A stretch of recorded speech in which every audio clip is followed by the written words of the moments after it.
You're listening to the Substation Gaming Podcast. I'm Black Chestnut. With me, I have Lukos Hello. and Ricola. Hello. Today, we're going to be talking about the Indie World presentation that was on December 15th. And we're also going to be talking about FNAF Security Breach, because that came out this week. Yes, it did. Yep. Video games. Yeah. So let's jump right into it, guys. With the Indie World. So, Yes. do you want to give overall thoughts about it real quick first before we talk about the games shown off? Fine. Yeah, I feel like whenever they have an indie showcase like this, my reaction is relatively the same. You know, it's indie games. I like to see that. You know, It's hard. It's like hard to get hyped about.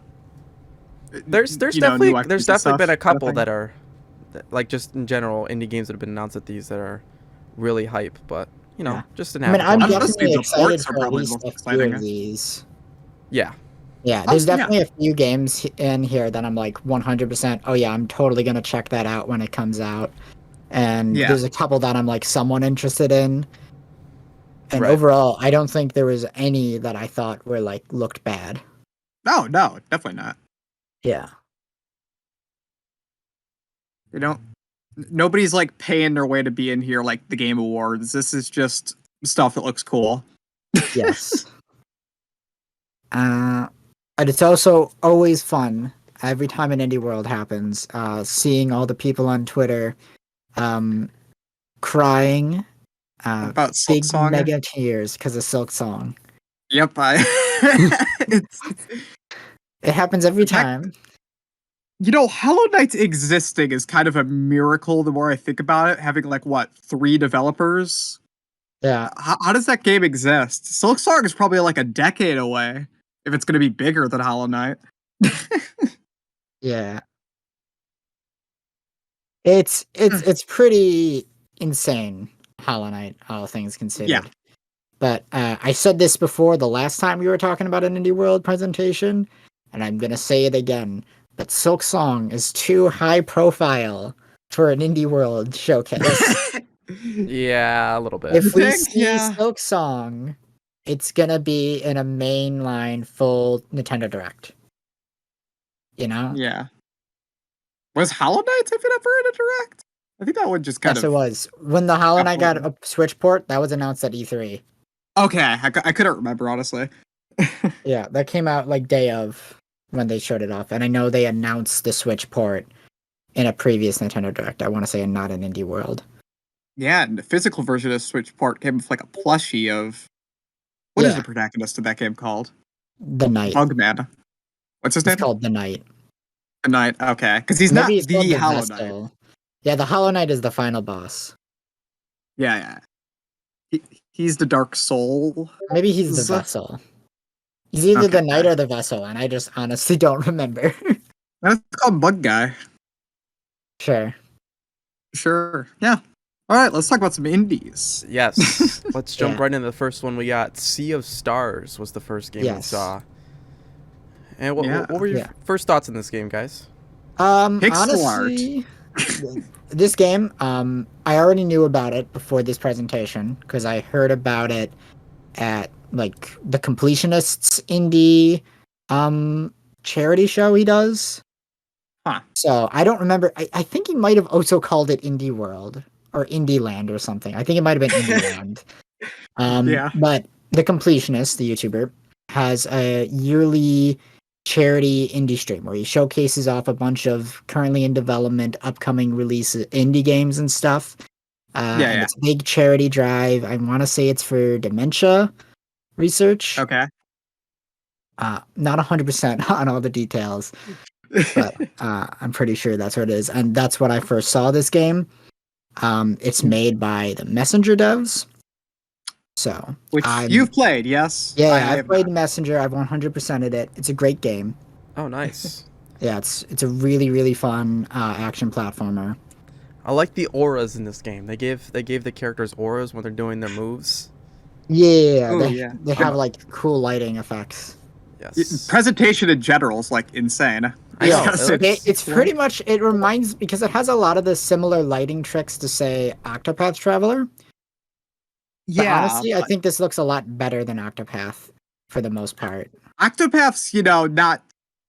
This is trying to present itself as 2D. There might be some trickery going on, or some of it actually is polygons in Yeah. this. But I yeah, know on a this visual this level, it's semi-inspired by Chrono Trigger at the very least. Because I yeah, I see remember it. them saying that one of their biggest inspirations for this was Chrono Trigger.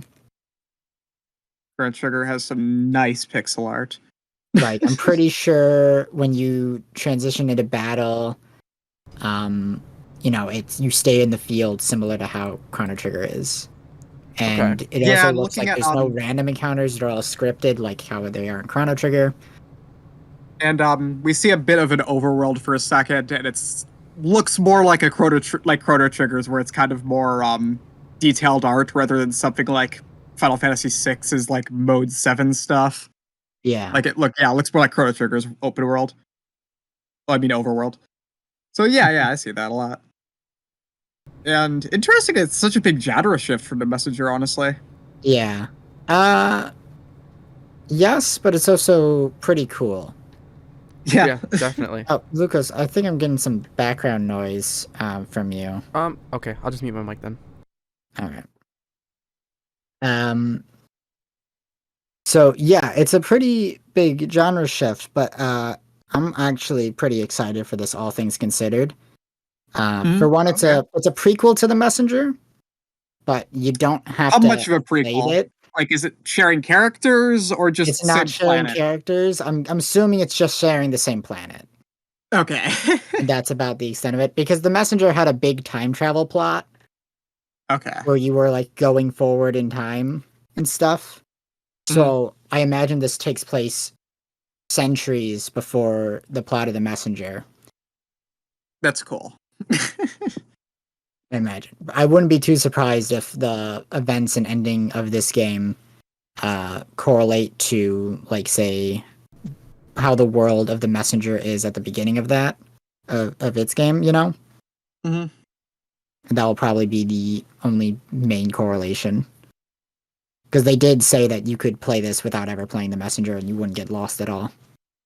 Yeah. Well, that's good. That's cool because they're definitely not marketing as Oh yeah. in like the same series. Right. Yeah. Only people who are in the know, would get the references and whatnot. But they would just go over Yeah. anybody else's heads and it wouldn't affect them at all. Cool. So So yeah, this is Go ahead. out of all the games they've shown off, this one's definitely on the top of my list. I was already interested in it, and getting to see a bit more of it was exciting. Wow, first game, and you already put all your faith in that first game. Well, I mean, like they open strong usually with these. Yeah, they usually like save the best for like the beginning of the end. Yeah. They'll That's have fair. like the highest profile, most anticipated games, in the beginning, and they'll Which save something cool for the end as well. It's usually yeah, how they which do I them. think this followed that formula. Yeah. So they said this one's going to be available holiday of 2022. So pretty much Yeah. next year around this time. Yeah. Yeah. It's not going to come out for another, 11-ish months. Yeah, roughly. But yeah, you want to move on to the next one? Anything else you guys want to say? No. All right. Looks, Yeah, it looks good. I'm excited for it. Definitely something I'm going to be picking up when it comes out. All right. So next one we got is Alicia, the Oblivion of the Twin Goddesses.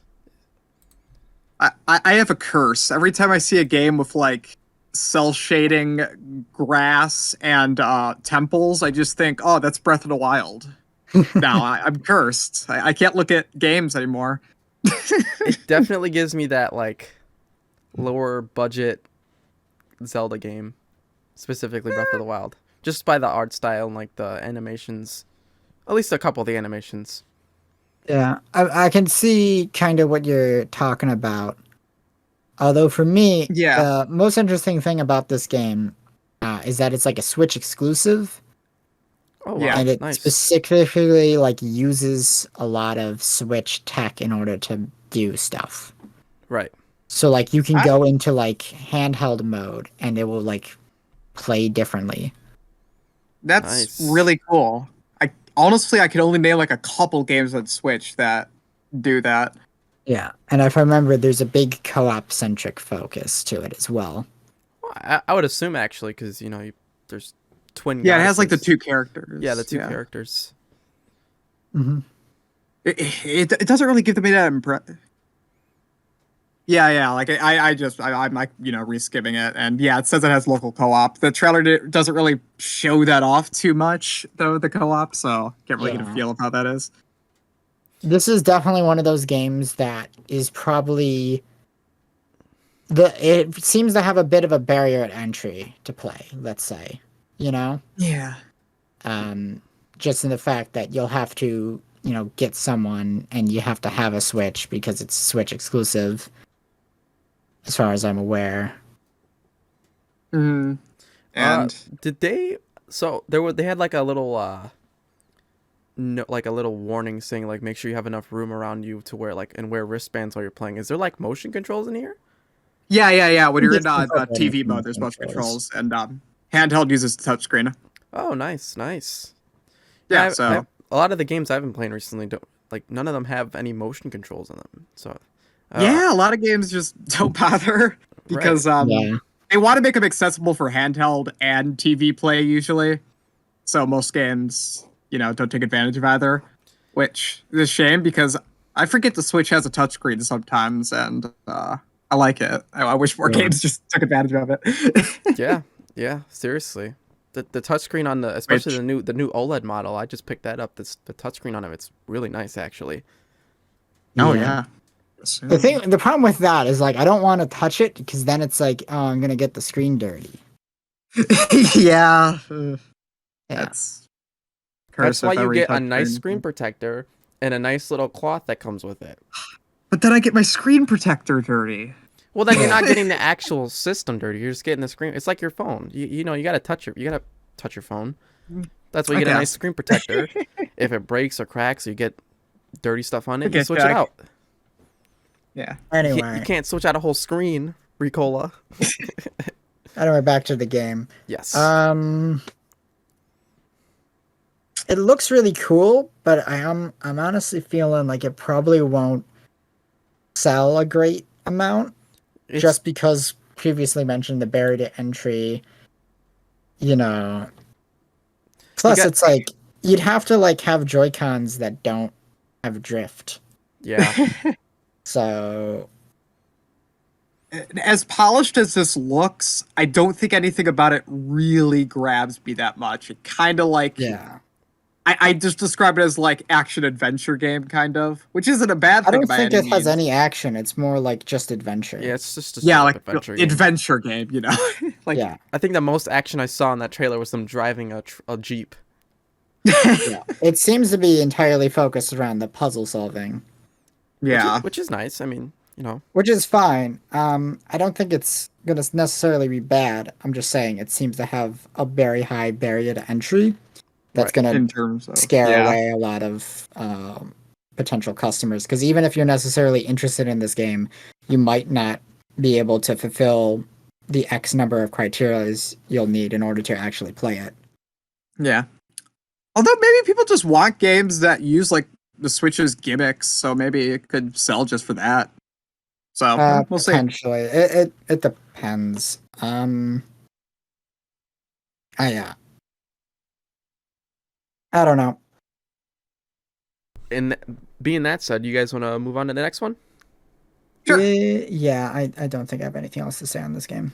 All right. What do we got next? We got next game is Locomotive. Locomotive. Oh, yeah. yes. This is a very fun pun game. It is a good one.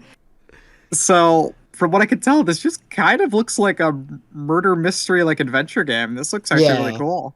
It's a point-and-click adventure game where you play as 3 different protagonists, all of which who got accused for murdering the same person on a train, who all have to prove their innocence. And you gotta figure out who really done it. Who done it? Yeah. So, and it's fun on a who train. done it, and a fun adventure game at the same time. Who done did it? This one honestly looks pretty cool. This looks great.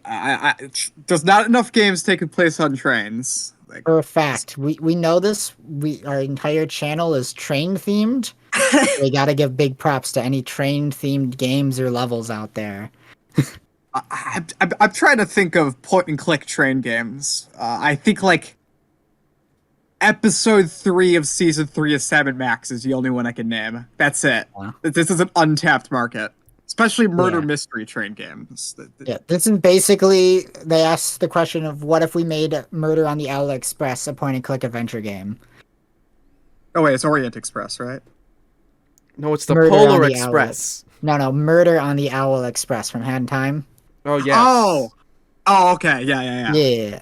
Which is a reference to the Orient, or Murder on the Orient Express. Okay, sorry, I missed what you were doing. I apologize for ruining your jokes. You ruined it. You ruined the joke. Anyways, I like the art style of this game. Me too. I think it looks really charming.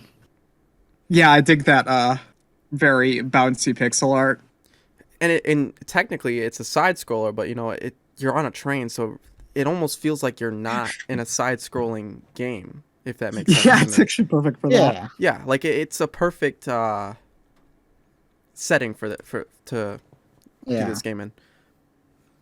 With that being said, though, I guess it's not technically a point and click adventure game. I guess it's just technically an adventure game. It's a graphic adventure game. Yeah. You know, they don't necessarily need pointing and clicking to be close enough. Like more or less. It's more. King's Quest didn't have pointing and clicking, and it's still a point and click adventure game. How does that even work? If there's no point and clicks, how is it a point and click adventure? I had a type interface. You just had to type the verbs. Yeah. It was invented before mouses were standard. Fair enough. Fair enough.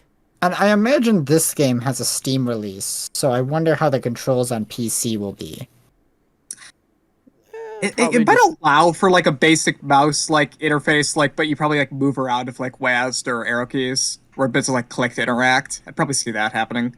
I could see that happening. Because I've been playing a lot of Inscription on Steam, but I also know that has a Switch release. Which, thinking about that, I'm like, how does that game work on Switch? Right. It's like, and I'm really thinking about it because it's like there's parts of the game where it's like it goes into your like hard drive and stuff and asks you like to find certain files. And, ooh, they pull a one shot. Yeah, and do stuff like that. And so I'm just sitting there being like, well, how does that work on Switch? It doesn't work on Switch. There's the catch. Well, it doesn't work on Switch. To be fair, Switch made like the stuff in Undertale where you had to like type and where flowy crashes your game works. So the typing's easy. You just have like a console keyboard. That's easy. Yeah. The game crashing stuff, that's still somewhat doable. It's by doable, just having the game close on its own, But yeah, I'm curious how they got that to work. They have like a fake menu. Did they bring up a fake hard drive? That'd be funny. Yeah, they just have a fake... I wonder if it goes through your Switch memory and you have to find game files, and that's what you do instead. Oh yeah, that could be cool. I gotta look into that. I'm curious. But to be honest, Locomotive is probably the game in here I'm most likely to buy.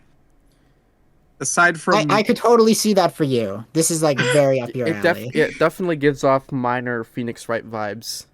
With the whole detective work you have to do.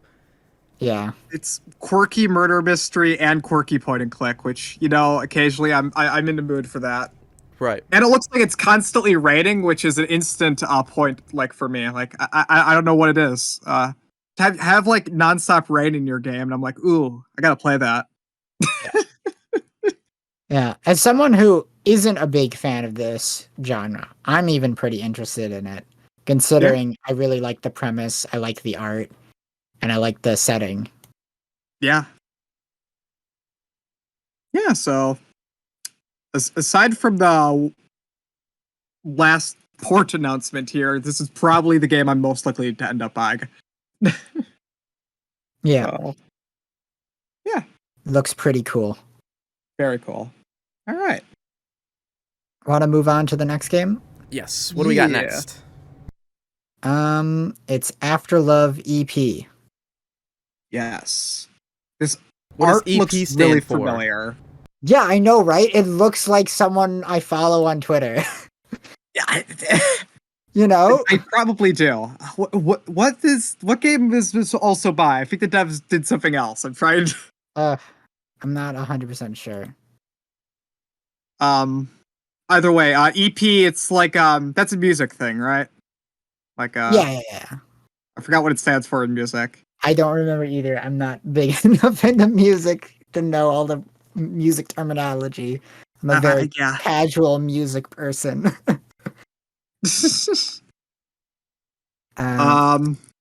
Yeah, I know the developer, like the studio for this game, is located in Indonesia. Okay, I just checked. They did Coffee Talk, which Right. doesn't have the same art style, so this must be an artist that they've hired. I don't know. Yeah. So I I'm so pretty know sure, this like, artist. I just when can't they were place who. talking, they were like, "Oh yeah, the art is by X person." I don't remember. Yeah, I can't place it. Either way, this looks like. But yeah, I've definitely seen this artist's work before. Um, this one's also a point and click, like adventure game, isn't it? Right? Yeah, this looks like one of those games where you just kind of like Night in the Woods kind of like style Yeah, of thing, where it's yeah. like slice of life with the occasional rhythm game interlude. Yeah. So exactly like Night in the Woods. Yeah. But this art is very nice. If only I Yeah. could place. This game definitely looks very interesting. I'm definitely interested in it. I haven't played Coffee Talk, but I've like everything I've heard from anybody I've ever heard about that game from is that it's very good. Yes. Oh yeah. I've heard good things about it. It looked fair. Coffee Talk never really. I've never really like gotten around to playing it because just it looked very similar to Valhalla to me, like in terms Right. of the structure, where it's just kind of, well, because it's not bartending, baristaing and just kind of talking to people. Right. While Which- also playing a guitar now. That's this game, well, this is about the same devs. I don't think you Can I mean, Can we talk maybe about in that like trailer they're showing off? They had like a drum set, and all it said in the drum set was "This is black." And it was just color. It was just a Why black does it drum set that was colored black, and it's "This is black." I wonder if that's a placeholder.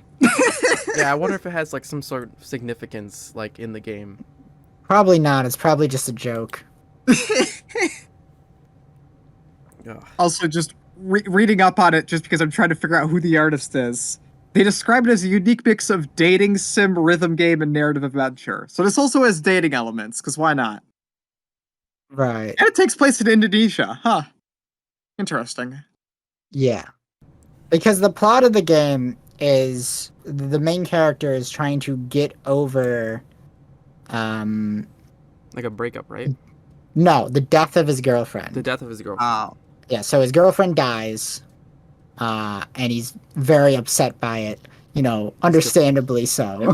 Yes. Depresso espresso. And so the game is about moving on from grief and stuff. Oh.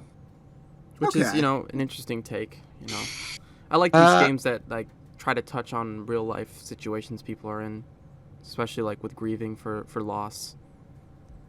Yeah. Yeah. Yeah, this I game get it. looks really cool in a lot of ways. I don't know if I'm personally interested in it, but I definitely I would say it has piqued my interest at least somewhat. Yeah, I respect the game, if that makes sense. Yes. Because of what it's trying to perceive. I found the artist. It's at Soya Komu, which I am following on Twitter. Of course I am. Okay, there we go. Figured it out. And who is that man? They just artist person Yeah. with 30K followers. So Yeah. they got clout. They hired him. They hired That's that why. man. They hired him. Yes. Are you sure the artist is a dude? I'm not sure. I don't know. Who knows? I don't know. They're Indonesian, so I can't read their profile. Right. But anyway, yeah. Cute looking game. Yeah. Looks cool. I like Looks the good. partial mustache the drummer has. That's the biggest standout to me.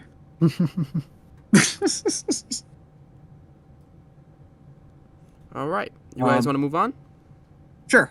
Yeah, we can move on. All right. We got Dungeon Munchies next. Interesting name. Yeah. Disappointed that game- you're not playing as like a stoner.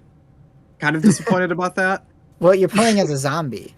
You're Yes. playing as a zombie, and the first No. thing that happens, some trees Yeah, come and up you and know smack you how in the they face. died? How? They overdosed.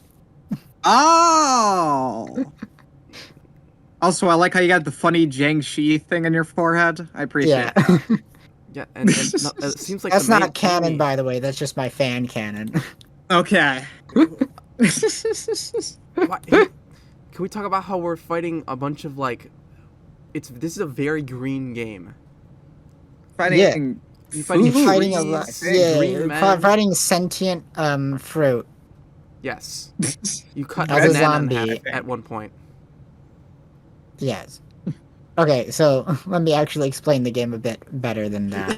Yeah, gonna Okay, go. so you're a zombie who got resurrected by a necromancer, who got sent into a dungeon to kill sentient food monsters, to bring it back, so you can then make food, and then you eat the food, and then it gives you buffs. I'm not sure if Yes. those buffs are like permanent or like per run, because I think it's supposed to Okay. be a roguelike, right? It That's looks like what a it roguelike. seems. Is it a I don't think roguelike they or roguelite? Depends Same on who you're difference. asking.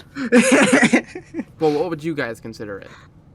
Because I'm getting the Roguelike, Yeah, just because I don't consider roguelite a real genre. yeah. I'd say roguelite for the sake of if you forced me to describe a genre. Well, if I had to define it specifically, I would. If I had to guess, I'm not. Here's the thing: I'm not 100% sure if it even is a roguelike. Like, I think it It's is. side-scrolling action thing. It's a side-scrolling action roguelike, similar to say, Rogue Legacy, and Yes. other games like that, where they're side-scrolling action games, like Dead Cells, like Rogue Yes, Legacy. yes. It's Okay. in that genre, specifically. Right. Not to be confused with top-down like action roguelikes, like Binding Yes. of Isaac or Underminer or something like that. Right. The heck is Underminer? It's a Binding of Isaac clone. Okay, I gotta look into that then. It's pretty good.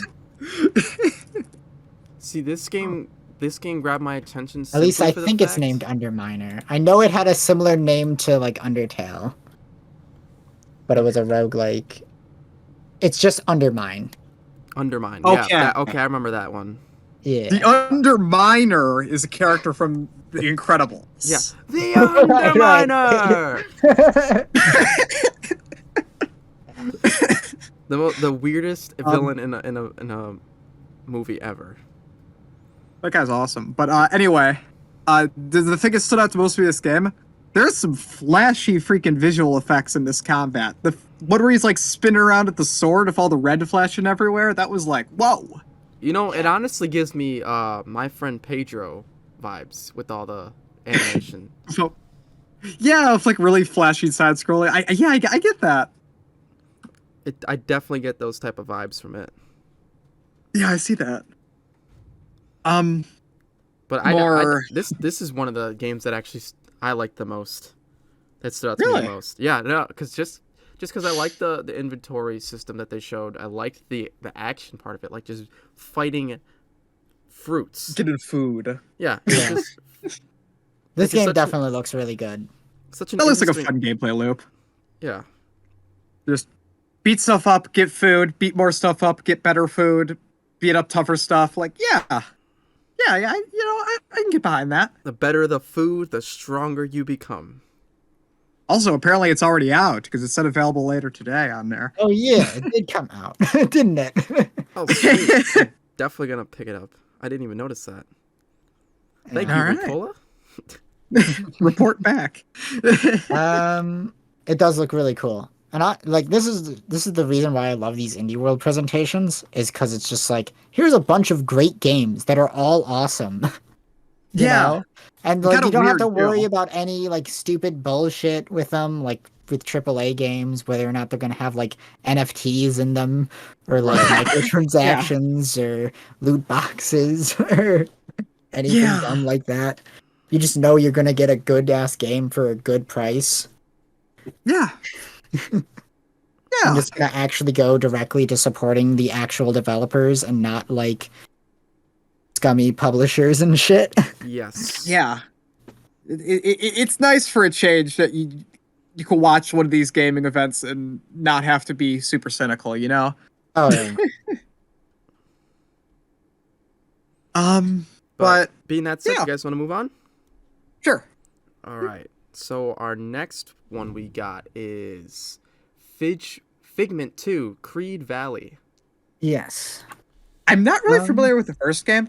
Me either you? neither. I don't really know anything about it, honestly. Yeah. This looks like your kind of isometric action adventure thing, you know. Yeah. So do we? The art is really nice, although I don't know if I like it really grabbing me that much. I don't know. Like, I mean, like as the game in general, just kind of I looks think like the main character kind of looks really weird, but the environments look really cool. they do. The environments look really cool, but Yeah, I don't. actually, I like how weird the main character looks. He's got like raccoon tail or something, and, Right. like a wooden Yeah. sword. I mean, and a I'm fine with scarf. him looking weird. I just don't really find his design very appealing. Like he's Yeah, not yeah, yeah. weird in a cool way to me. He's weird in Yeah. a weird way, Like you know? like he's actually. He's kind weird. of ugly in a way I find likable though. Yeah. Yeah. But otherwise, environments are beautiful, but this isn't really grabbing me. I don't know. Like aside from the art, this just kind of looks like a hack and slash game that I have too many other games like this on my plate that I want to get around to. Stuff like I don't know, like Transistor or something.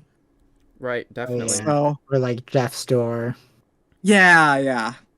So like this is probably going to be great because a lot of games like that are also great. But this I isn't don't like know.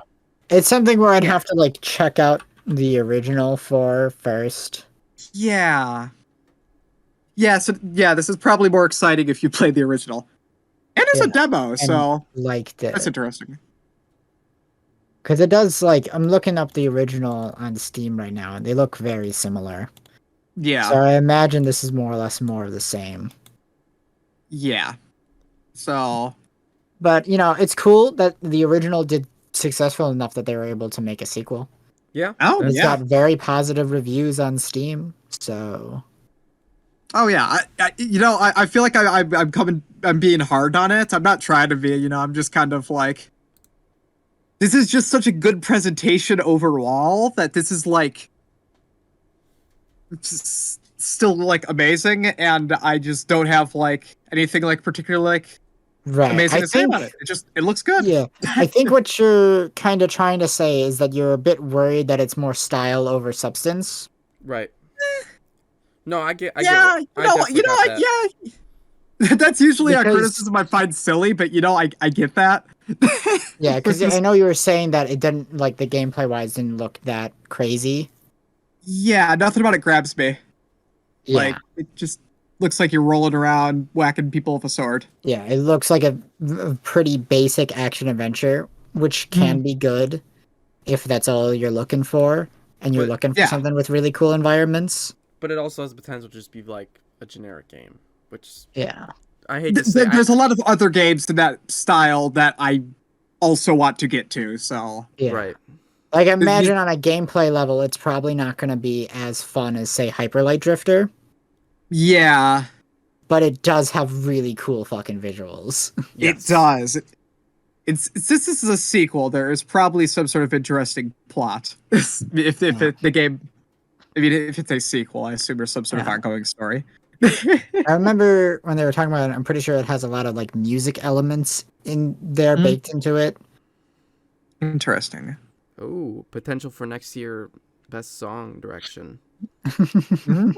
There's also a demo which I'm curious about. I don't know.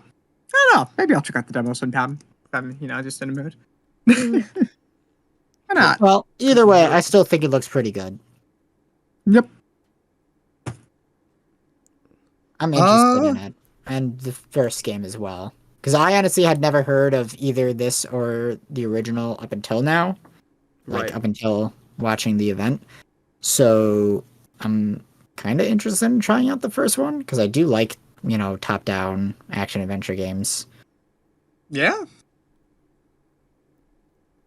But yeah, anything else we really want to say on this? No, not really. How about you, Black Chestnut? Looks cool. Cool art style. Same. All right. Same sentiment. Kind of reminded me a little bit of like a more grounded, a little bit like Bastion and like Hylix mixed. Yeah, I see that. A Hylix without the insanity in terms of its visuals. Yeah. Mixed with like, the visuals from like Bastion. Yeah, I see that. Yeah. But all right, being that said, let's move on to the next one we got going on. Yeah. Which is Let's Play Oink Games. Yeah. So I don't know. I've heard of Oink games before. They're like pocket size, like kind of like board games and like card games. That's kind of like their gimmick. Like they can fit in those like super tiny boxes. Okay. Yeah. So this is a digital version of their already existing physical card/board games. Okay, gotcha. That you can play on your Nintendo Switch with people. Friends and family. Or just by yourself if you have no friends. I think they said that the game will come with free updates with more games in the future. Yeah, because I know Oink has like 15 games or so, and I only saw like 4 or 5 in here. So yeah. Gives another avenue for the family games to play on your Switch, like at family functions and stuff. I imagine if you're a fan of board games just in general and stuff like this, and you're unable to get physical versions of these games, this would be a great alternative. Or if you're just looking to have digital versions of these games that you're already a fan of, this could also be really cool. Right. You know what I appreciate about digital board games? Maybe it doesn't apply to games like these where like the rules are really simple, but digital board games, it's usually like a really nice way to like kind of learn the rules. So like you buy like the cheap video game version, and if you really like it, you can go buy like the physical board game. Yeah, because those are usually pretty expensive. The game will effectively teach you how to play the game because it forces you to stick by the rules. Yep. Yeah, and you don't have to like look in the rule book and figure out what's going on. The game will just tell you, and will just do it automatically. Yeah, and then if you like, you really like it, then you can go buy like the physical games. So like, there is definitely an upside to digital, like card and board games that the physical incarnations can't have. Like, there's a lot of times where there's stuff you can do in, say, digital and like board and card games that you just can't ever do on a physical. Like, you could never make Mario Party work in real life, Well, I want to see the mini games work in real life. I guess I want to see someone try and figure that out now. Yeah. Well, I imagine like the only way to do that would to be like, I don't know, be like after everybody takes a round, they all like people play a game of Yu-Gi-Oh or something, like a tag team match of Yu-Gi-Oh. I don't know. I don't know about that one. They also work great for board like games that have the 2v2 ones. So you do like the tag team Yu-Gi-Oh match. Maybe there's also stuff or like maybe they do a round of Pokemon. Yes. Who has the best Pokemon cards IRL? We play a game Me. of Crazy Eights. But did the video game versions of board games also work well for ones that just have like stuff like that? I don't think you could do as a board game. Something like Civ 5, which theoretically is possible as a board game. It's just that the scale and math involved would be a pain. So it's nice that it's a video game. Mm-hmm. But Oink it's just a bit weird for me because these are just sold as such kind of like bite-sized small things. Yeah. But Well, I guess it helps that's why that it's it's kind of a collection. Yeah. Yeah, so that's So why. you're getting a lot more bang for your buck. Yeah, so that's appreciated. I do think it's pretty cool that they just have digital versions of these games.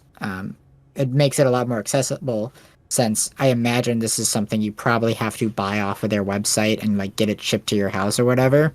Right. Yeah. So that cuts down on that a lot. And I always appreciate a nice party game.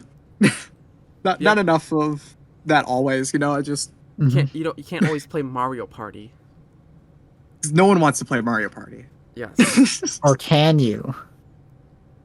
You could, but no one wants to. Dude, imagine like going to hell and your punishment in hell is you have to play Mario Party like endlessly for all eternity. That would suck. That would actually suck. Like the game never feel ends, but you just always lose because it doesn't end. I put a lot of time into Mario Party single player, surprisingly. So I don't know if I'd mind it too much. No, you're just on a single game. It never ends. Oof. You're just always stuck on that one board forever. The game never ends. It just keeps going for infinity. Oh no, that's horrifying. Please. Oh. Yeah. Anyways, let's move on. That's to like the some next. analog horror shit. Yeah. Please stop. Man, analog horror. I can't take analog horror seriously ever again because the Germa sus face. But all right. What do we got next, guys? Ending. Extinction is forever. I think it's actually Endling. Endling. Yeah, it's Endling. Endling. I'm sorry, I missed the L. This is Extinction why you don't. This is is why you forever. don't do the announcements. Yeah, because Sorry. you can't read. It's Fox game. You are a fox, Yes. and it's a game. Yes. It takes place in like the post-apocalyptic Earth, and you are the last mama fox in existence, Oh no. trying to protect your baby foxes from being gobbled up by birds and such. Interesting.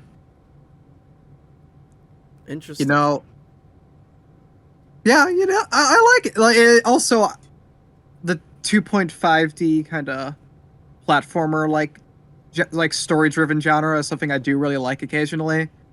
So, I could actually like be pretty interested in this. Actually, the more I'm thinking about it. Yeah. And I can't name another game where you play as a fox, to be honest. So it's got that going for it. Yeah, actually, that's a good point. There's like a few levels in Sly Cooper where you can play as Carmelita Carmelita. No, the police that's fox. cheating. He's got a gun. She's got a gun, and she's I like, swear I've seen at least one other game where you play as a fox. is she Spanish or French?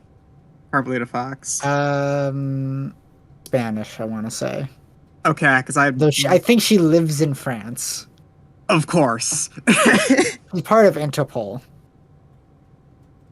Maybe they're just intentionally vaguely European. Yeah, it's weird because like in Sly 1, you're starting off in France, the intro level, but then like I guess the first level is in like Wales, right? I've played no the idea. first level of Sly Cooper. Even I've played that like 50 times, and I don't know. It's building at night. Whatever. It's Whatever.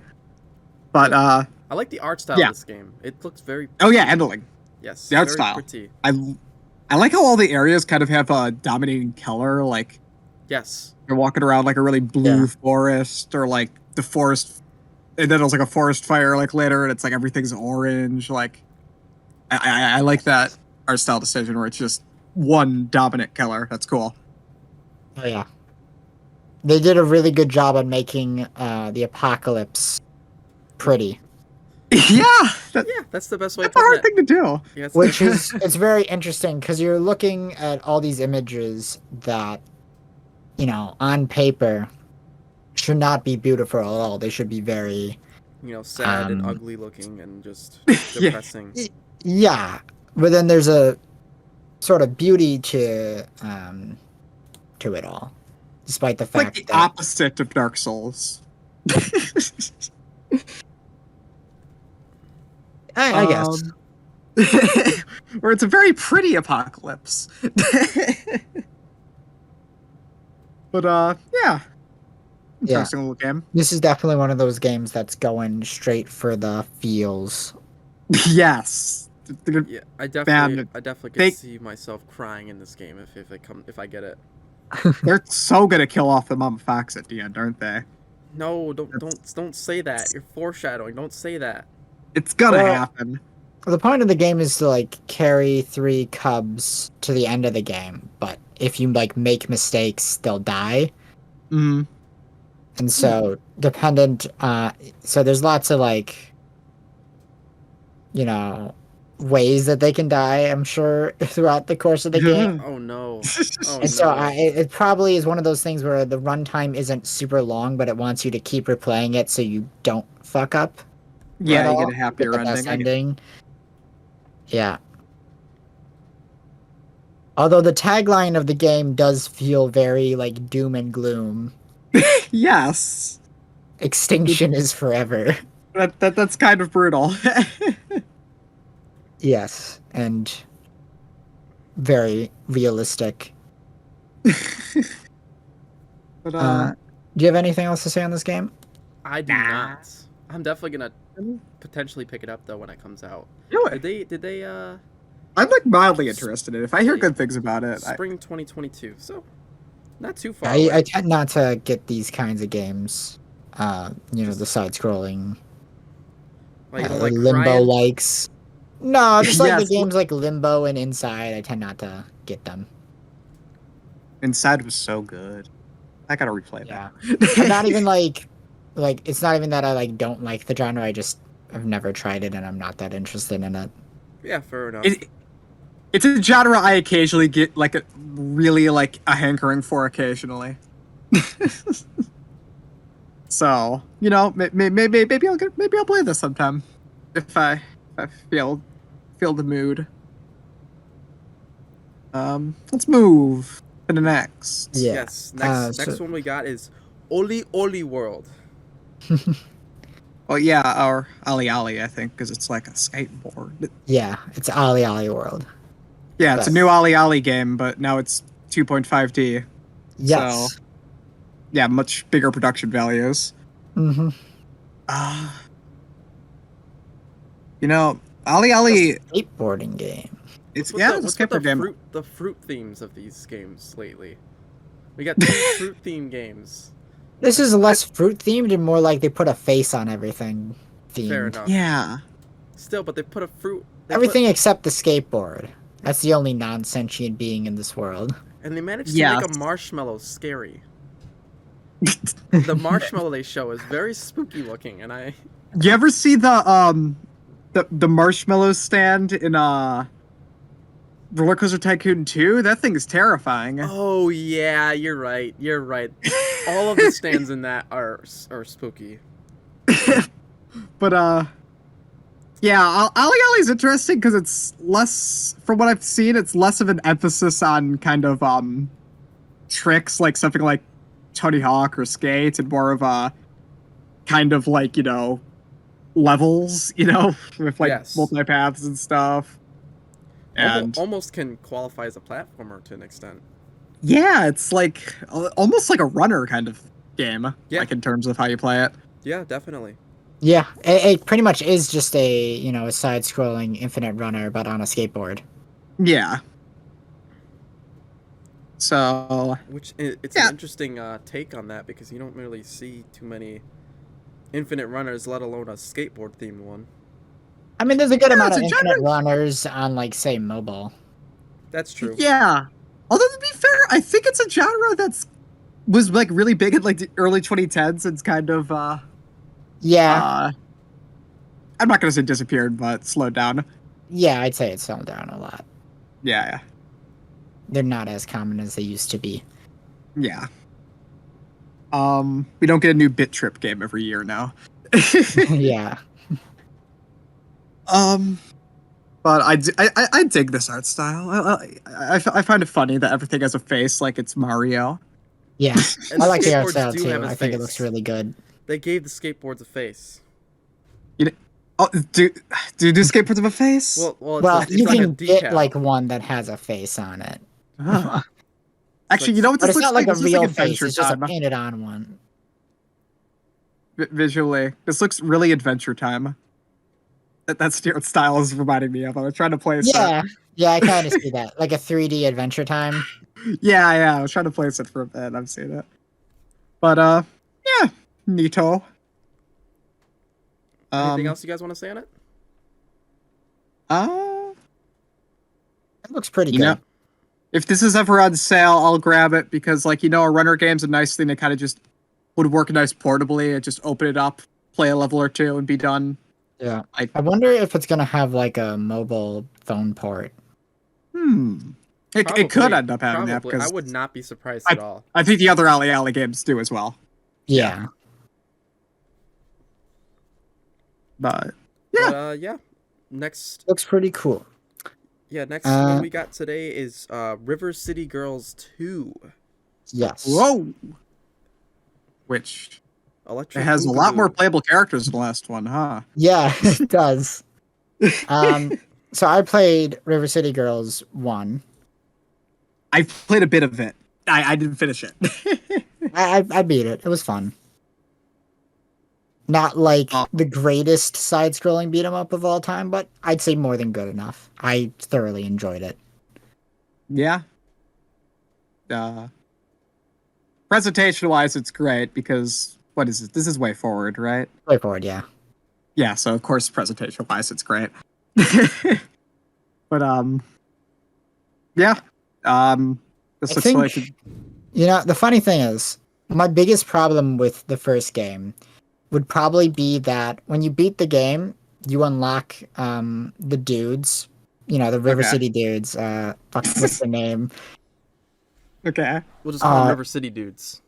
Yeah, you know, the actual main characters of the main franchise. Is it one of them named Um, Ricky or something? I think it's Riccio and something else. Steve. Something with a K. Kyle. No, I don't remember. Kim Anyway. Kardashian. I can't remember their names. I'll remember as soon as we're done streaming. It's Ricky and Cuneo. Yes, okay, I knew it was Cuneo. Okay. Yeah, those guys. You unlock those guys Okay. after beating the game.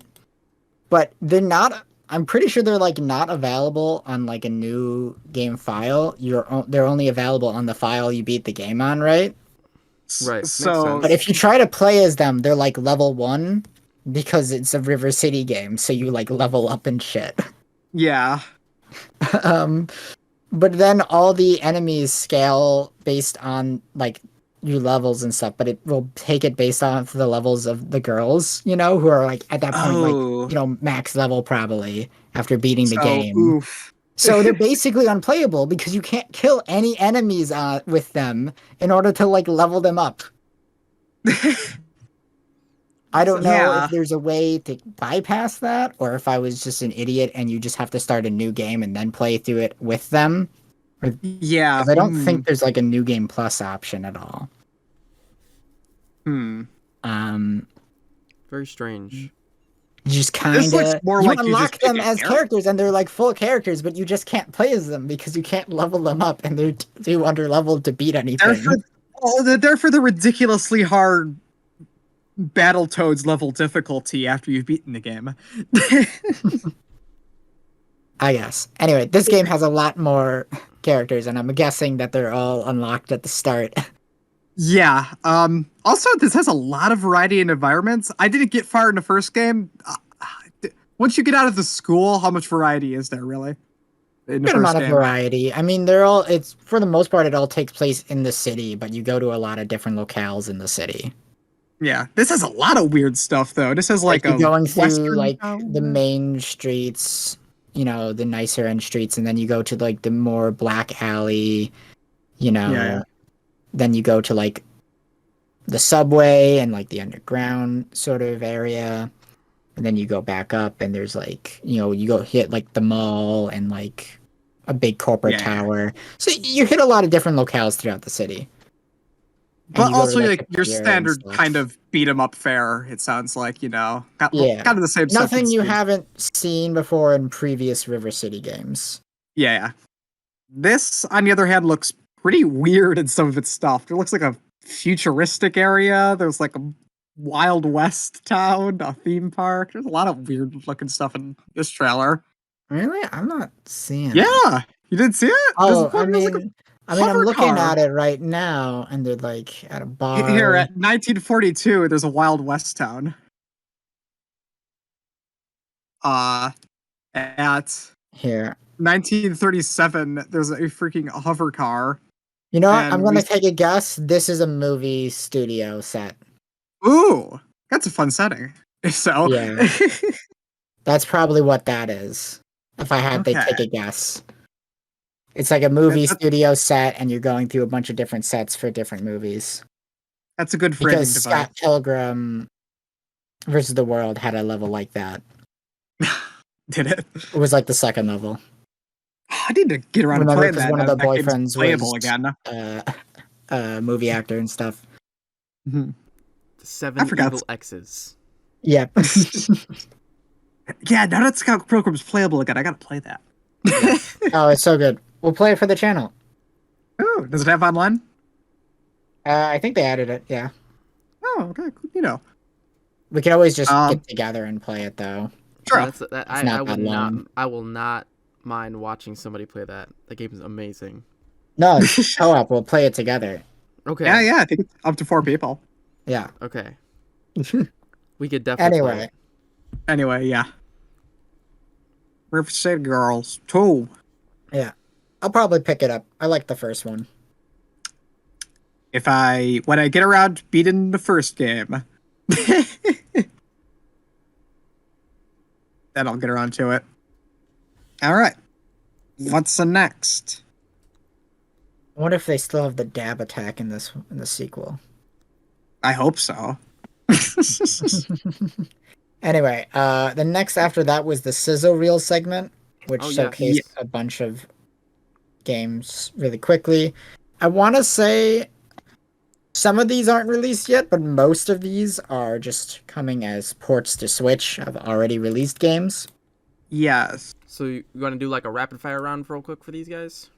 Yeah. They Um, have them all in order if you go through the progress bar in the YouTube video. Yeah, Maybe and I have them listed on the Google Doc Oh. as well. How convenient. Yeah. So first So- is Parkasaurus. Yes. So this is assumably based off the few seconds it saw. It's like what's the game? tycoon kind of game. Yeah, it's a tycoon game, like Roller Coaster Tycoon, but with dinosaurs in a dinosaur park.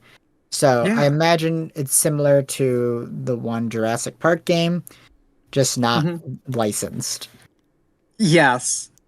It's pretty Looks good. In some ways, You can more get a T-Rex. approachable too. Just have them attack the people there. Yes, I like how he reaches over the fence and eats the guy. That's great. At the end there. This looks a lot more I don't know, like everything, like the art style to the HUD looks a lot more approachable compared to something like a lot of other Yeah. tycoon games. Yeah, This looks compare cozier and cuter Like and not easier about for new timers, more or less.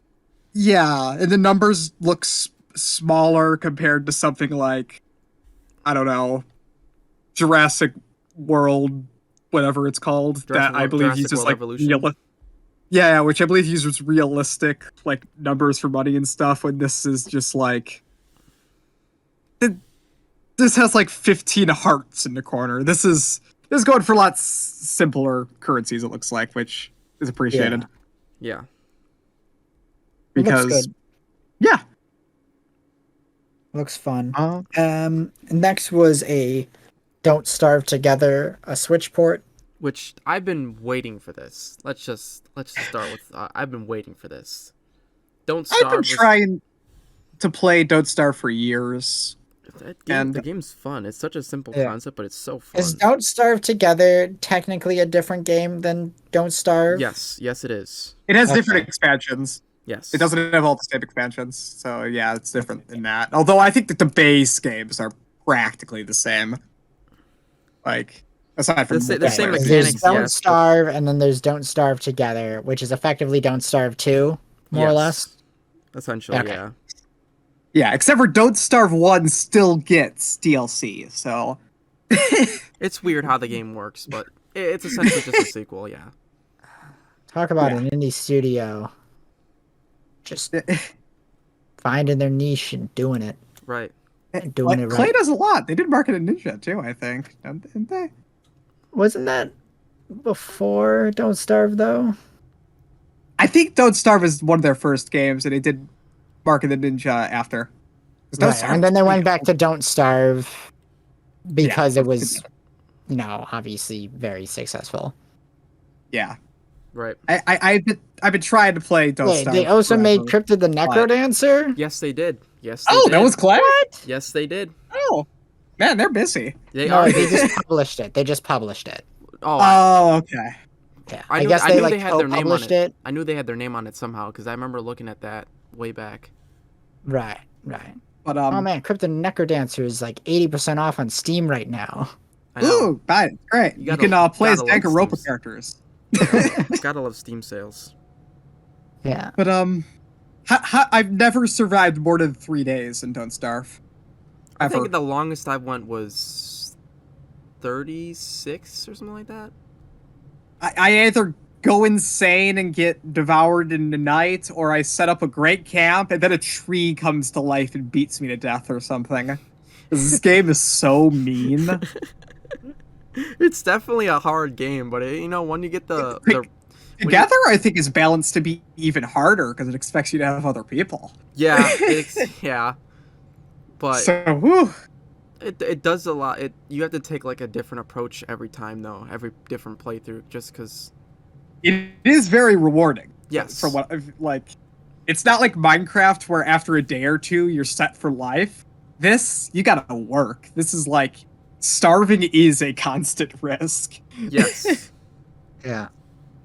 But next one. Yeah, let's just move on real quick. Next one is Chicory. Yeah, that one's getting a Switch port. Yes, it is. Awesome. Corey's like I haven't finished it, but it is probably game of the year for me. And it has they announced it has touchscreen support too on Switch, which is awesome. That'll be a really fun way to play it actually. Yep.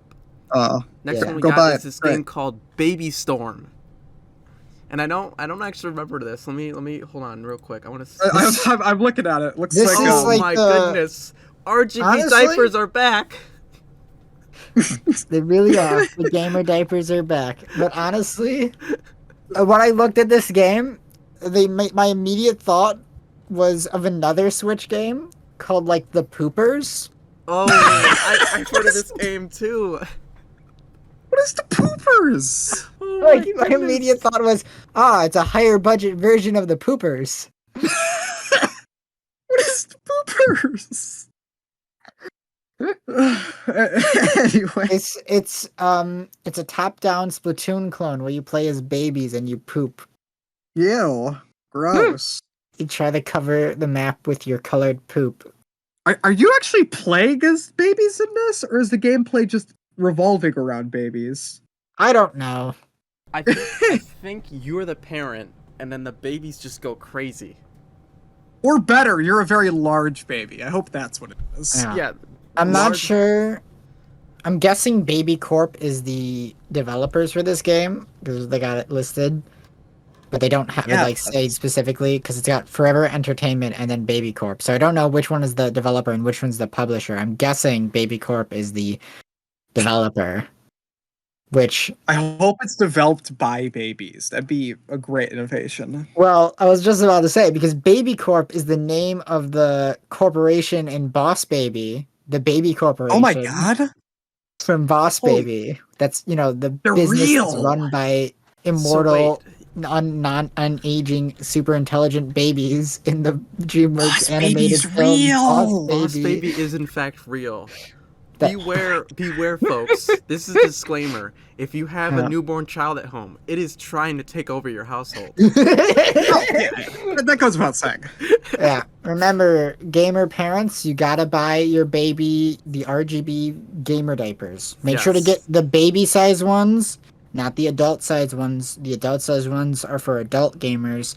The baby size ones are for baby gamers. Yes, Yeah, well, it will distract them from capitalist endeavors. exactly.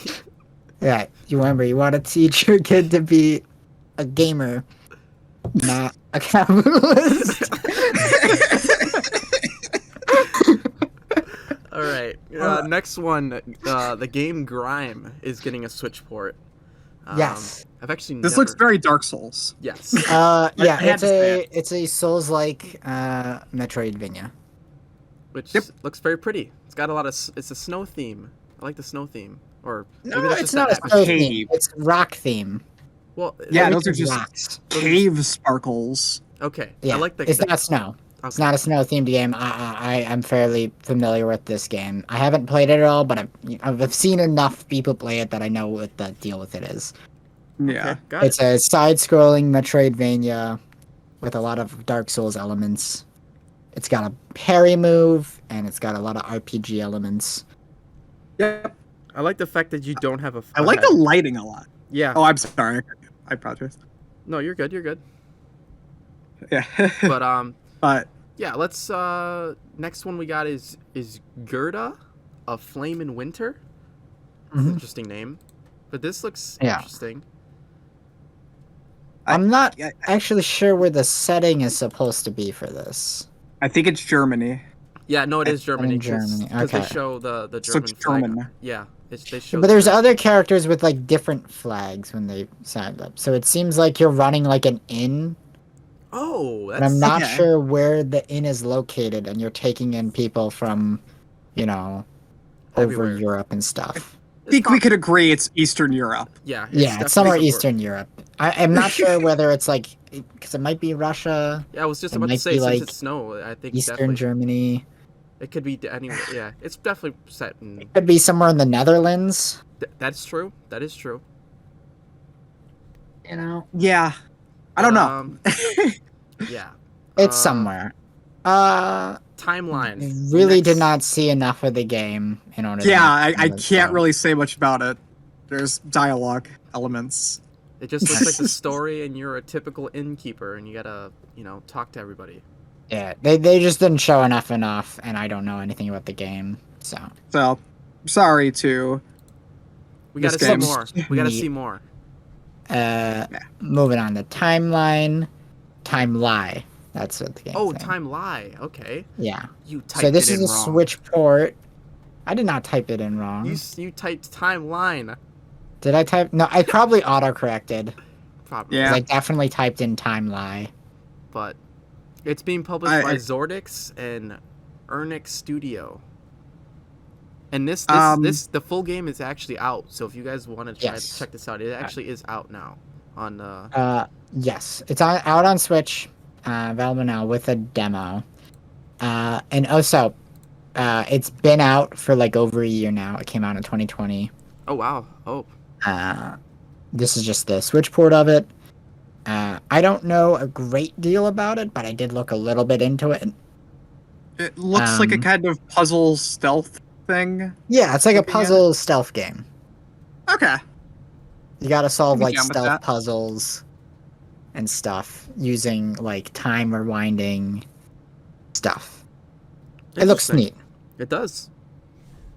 Let's we got the last. Looks No, pretty cool. Is it the last one? No. The last is Yeah, the Sizzle Reel. last one of this Sizzle is Reel. real. This one actually kind of grasped my attention a little bit. It's called Behind the Frame, the finest scenery.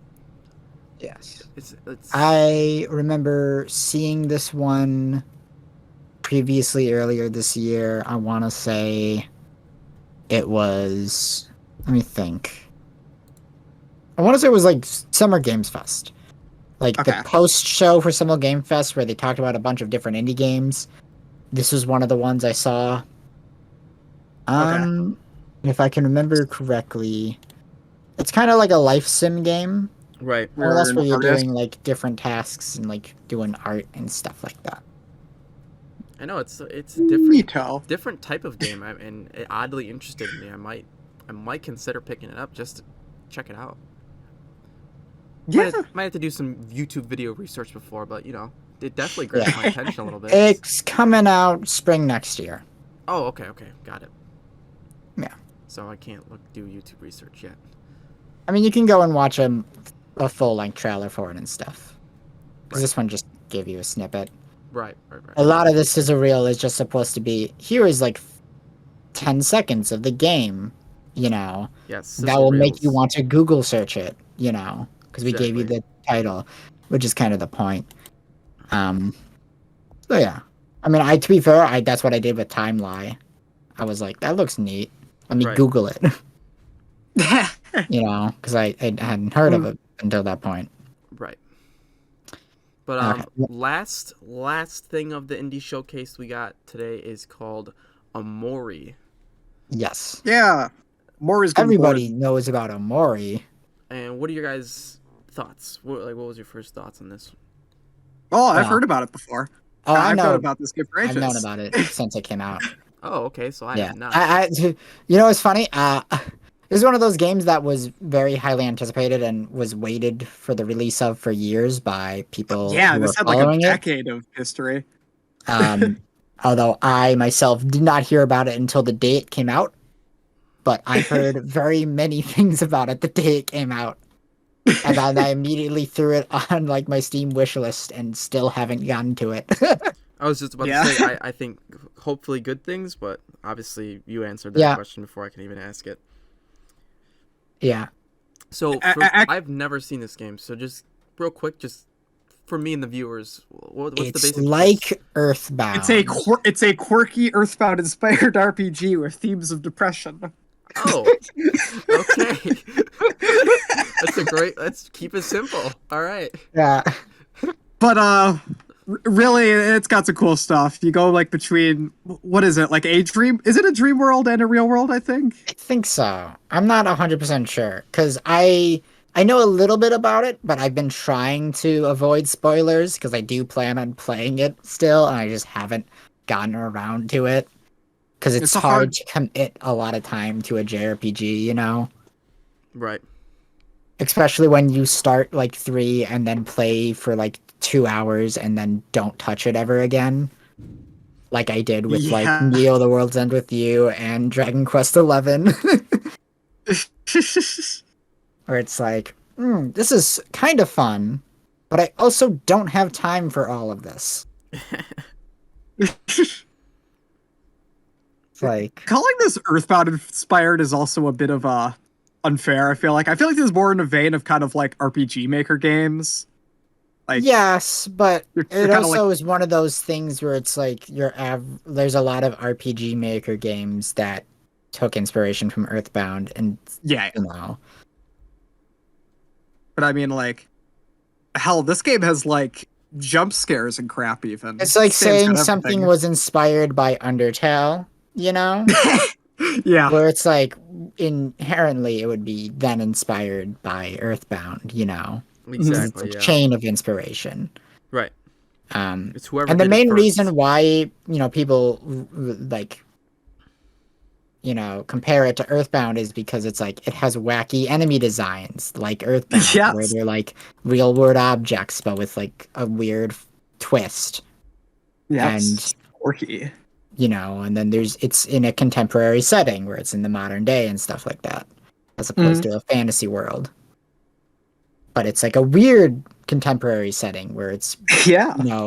not your like it's normal world, but with a where like a insane twist sort of thing where everything's off. Kind of just strange. Yeah. Like Undertale, like Earthbound and stuff. I want to call Undertale the real world. Really. Okay, the real question is Yakuza 7 Like a Dragon Earthbound inspired or Dragon Quest inspired? Dragon Or is it Quest inspired, but Earthbound's kind of inspired every RPG at this point. It's kind of had some influence over Yeah. the decades it's been out, I think it's the big thing about Earthbound is namely just that it is it's an RPG in a contemporary setting. Yeah. It isn't fantasy, it isn't sci-fi, Mm. And so anything that also is an RPG in a contemporary setting is inherently just going to get reference to Earthbound. Yeah. I feel like in a lot of ways. It's unavoidable. Yeah. But yeah, Omori is a game I want to get around to. I've heard everyone say it's great. And yeah, the game has an explicit Umineko reference, so I have to respect it. Right. All right. You want to call it on the indie world? Anything else you want to say? Yeah, I'm good. Yeah, I'm good. Okay. All right. We got one more topic for tonight in case you guys forgot. It could either go really good or really bad, but we got FNAF Security Breach. It came out. And before we say anything, this game is huge. Yes, I file heard size wise. It's file size. Yes. For no reason, it is 80 gigs. Just to put some perspective, Forza Horizon 5 is 100 gigs, and that game is huge. So please tell me, how many assets are in this game? Yeah, I'm curious. Hey man, 4K assets. I mean, yeah, the game does look really good. Like as far Texture as sizes are just getting bigger. Wise. Yeah. From what I've seen so far, I don't think any of us have played it yet. No, I haven't heard too much about it. It's definitely. I was just gonna say, we're getting into it. There's a lot of mixed reviews that I've heard. I've just seen people picking it up. I haven't seen anyone that's finished it yet, so I don't know what that consensus is on it really. Yeah. Well, the thing about it for me is very weird is I've seen a lot of mixed reception from it. I've seen a lot of people saying it's like absolute dog shit, one of the worst games they've ever played. I've seen other people saying that it has a few problems here and there, but overall they're not that big of a deal, and it's like overall a great time. And then I've also seen some people say that the game ran so poorly that it melted their computer that they had to put like a cold blanket. I saw that too. I saw that too. I was gonna get to that. You think about Security Breach. It looks kind of generic compared to the other FNAF games. Like it looks like so many other kind of first-person horror games I've seen before, and it doesn't look scary, like at all. Yeah, which that's the biggest thing with FNAF. It's all about the jump scares. Like jump scares. Like, the designs of the animatronics on this one are too colorful. They're too modern. I don't even think that. In a lot of sense. I just think the fact that you can move around and run from them. Hey, that could be scary. Amnesia and Outlast are scary as but freaking hell. No, the problem is like you look at the design of the animatronics in like the first one, first FNAF game. Yeah, they're scary to look at. They give me like anxiety just looking at them. They're clearly old. They're like they got handprints. They got like mildew on them. It's creepy. Yeah, they're dirty. They're like the animatronics you would see, at like a off-brand Mickey Mouse location. You can see weird teeth when they open their mouths. They're creepy. Yeah, this one, it's like they're clearly brand new, just out of the factory. They don't have like a single scratch on them. They're very glossy. They have a glossy finish. Somebody was Which polishing them before they came out and tried to kill you. Yeah. I mean, you could have like a shiny, glossy robot be scary. Like the Terminator is scary, but I don't know. These are like funny bears and Yeah, well, that's the alligators. problem. These are like the thing is, it's like these are obviously designed to look like animatronics, like animal characters that would appeal to children. The reason Yeah, why they were scary in the older games is because they were run down and whatnot. And so yeah, that gave them the horror aspect of being like kind of with that aspect of neglect. With yeah. these, Like they're brand new Yeah, just and by they're the obviously designed to appeal to children, so they're not scary at all. just by the it, just that You the know? beginning intro to the game, they're literally having a concert and they're introducing them by name. Like, if you didn't play this game at all and had no idea like what Five Nights at Freddy's was, you would think this is just like a normal game. Like, yeah, you like a wouldn't, you Yeah. kids wouldn't thing. Yeah. like, because literally they're having a concert. And then Well, and I then at, mean, and then they at are the in FNAF, but also Yeah, you would like you're think that this is a game about like having, just being in an arcade. right. 'Cause, I, like I, I've I seen also games gotta that say, are just, arcade simulators more or less. I think their proportions are off too. Like, for example, like the toy animatronics in FNAF 2 are kind of like, brand new and shiny, but they were still a bit creepy. These ones, something's wrong with their proportions. Everyone looks hunky and it creeps me out. It doesn't, Yeah. I mean, it's just wrong looking. I don't like it. They're a It doesn't. little too furry, for lack of a better term. Lack of a better term. Why are Freddy's shoulders so broad? It's not right. It's not right. To He be fair, doesn't look at like a least, bear. at least Freddy is like, he's not supposed to be scary because he's an ally in this game. You get into him and he's a mech. Right. So him You know, not being scary, that's fine. I am mad at the series for every game after the first game making Freddy not like the main scary guy. Because Freddy's the coolest. Let's be real. Yeah. But yeah. Yeah. I don't know. So, from what we've heard, what is like the main takeaways from this game? Like good or bad? Well, like I said before, there's been a lot of mixed opinions on it. I've seen some people saying it was like absolute trash, and I've seen some other people saying it was pretty good. So I guess it ends up landing somewhere in the middle. But I does seem like there's a lot of issues with the game, although I don't really know what all of those are. I have heard a story though, which I don't know if this is true. This is just something I saw like a Twitter thread of. I don't know if this is true. This might Mhm. be 100%, pulled out of someone's ass. Okay. But what the dude said was that he heard from someone that sometime earlier this year, they made the decision to, instead of delaying the game, to basically just be like, okay, instead of delaying the game again, we're just going to finish it up and ship it how it is. And so they ended up Hmm. cutting a bunch of content that they had planned that was like semi started on, but not like finished at all. And they just cut all that. They cut out lots of plot points and stuff they just didn't get finished. Stitched together the stuff they already had finished and stuff to try and make it coherent and then ship it out.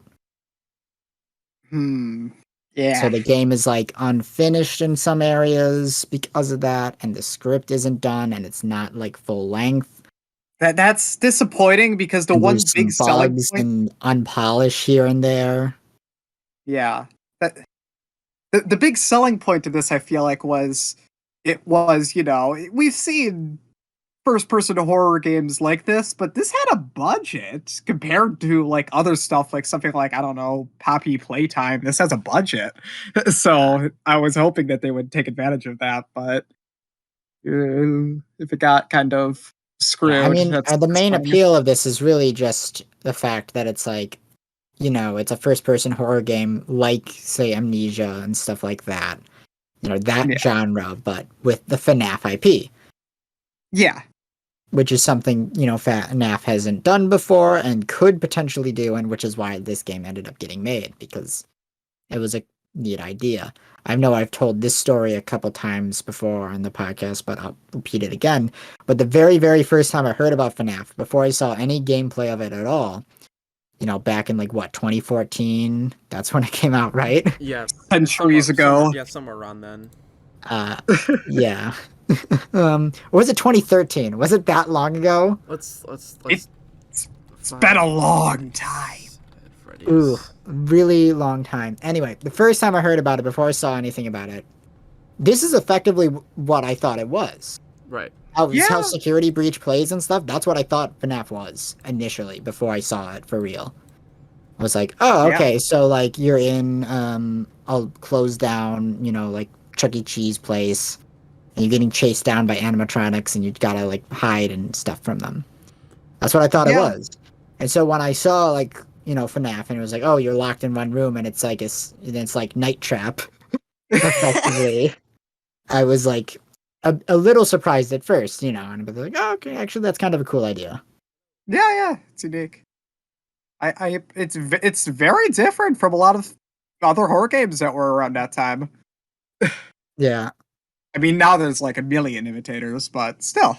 Yeah, well, whenever anything gets very popular, of course, inspiration is bound to be taken. Mm-hmm. But at the same time, it was kind of lightning in a bottle. I don't think it's ever been recaptured from that first game was scary. Yeah. And I mean, I kind of feel like the initial sequels, 2 and 3 and arguably 4, were able to get a bit of that magic again, but only because he was able to make them so quickly. Because they came out after 4 months after the first game. It was the hype period, and the story, lore stuff was fun. Because that wasn't really much of an element in the first game. Because I remember hearing when FNAF 2 got announced, and I was like, really? A sequel this soon? Yeah, those were thrown together, man. That was the summer after FNAF 1. I still need to play a sister location, because I've heard a lot of people say that one is the best one after the first one. So, yeah. Although I don't want to give Scott Cawthon money particularly. Yeah, I don't know. I feel like people a little overreacted about him. I understand 100% where they're coming from, but it's also kind of you're literally canceling this dude because he's a Republican and that's it. Yeah. It's it gave money to Mitch McConnell, though. I mean, I kind of agree with him. Not him. But also, he probably just did it for tax breaks. Yeah, it's. I don't agree with Scott Cawthon. I agree with them, but not. I'll buy his games on sale, so he'll just get $3 from me. I don't know. I kind of feel like people overreacted a little bit to that, and it's mostly because it wasn't a secret. Yeah, this was all public knowledge. But yeah, whatever. Yeah, I still appreciate the games. Yeah. Because I just kind of feel like it's such a nice dude outside of being a Republican. Yeah. Yeah. So it's yeah, he seems like a chill guy. Yeah. So yeah, I can't be too hard of him. Yeah. Yeah, but Security Breach. So many worse people in the world, and you're gonna jump on him. He's no Phil Fish. Yeah. Remember him? Yeah. It's just it's tough sometimes. Yeah. But yeah, Security Breach. I'm just not interested in it really at all. Especially it's $40. If this really was really impressive, if it used its bigger budget and kind of looked scary, I'd be like interested, but it just looks like another first-person horror game that happens to have FNAF IP, but it's not scary looking, so I don't care really. $40 and it's 80 gigs, so like you're gonna take forever to download it. It's gonna take up a bunch of space on your computer. Yeah. It kind of feels like with all the bad things I've been hearing, there's too many red flags for me to ever really consider it, Yeah. It's just like, it's not it's not even like we're really bashing the game either, because it a lot of people said they liked it. There's just certain things about it that are wrong. Yeah. It's just, those little I things kind add of up. feel like at this point, I feel like the people that are getting enjoyment out of it are like the diehard FNAF fans who've played every single game like a bunch and like love the series and the lore and every little bit of it, Yeah, and are super into it. They like it by default, pretty much. Yeah. So, they're going to love everything in the game despite its flaws. Right. So, and it does seem to be more, the game always seemed to be more so geared towards those people. Pretty much. I mean, I feel like this is gonna be another one of those games where I'm never gonna get it, but I wouldn't mind like watching like Jacksepticeye or Markiplier play it, just because I wouldn't mind watching the game. Yeah. I'll go watch Markiplier play it, and Yeah, then That's who if I want a horror game where plasticky things chase me, I'll just go buy Poppy Playtime for $5. Or if you really want to play a FNAF game, just buy one of the older ones. They're arguably better, and Yeah. if you want to get Yeah. spooked, actually, there's plenty of other spooky games out there. Yeah. Like Outlast. Outlast is spooky. I refuse to play that, let alone by myself. But I'm Anyway. very proud of myself, by the way. I beat Amnesia like last month for the first time. I finally did it. wow, props. Dude, That is Amnesia is scary. super scary. Dude, I played like a Scary. Little Big Planet 2 level of Amnesia, and that was too scary for me. It really is like. I did. There's only two monsters in the entire game. Like, well, two types of monsters. And I never even saw the second monster because I was too scared to look at him. Anyway, do you want to wrap it up? Yep. Okay. Thanks everybody for watching to the end. If you're watching this on Twitch, it would be we very much appreciate it if you could drop a follow. If you're not already, we'd also very much ask you to check out our YouTube channel. You can find all of our previous podcasts and streams and stuff like that on our YouTube. Go and drop a subscription there as well. It'd be very much appreciated. If you're watching this back on YouTube, you can check out our Twitter, our Twitch, our TikTok, where we drop content on all of those notifications, on Twitter. Be up to date on whatever we're doing. And thank you so much for watching. Yes, thank you guys. I saw we had like a consistent 5 to 6 viewers, and that's pretty amazing for us. We really appreciate anybody who was watching us this stream. But yeah, have a great night, everybody. Good night.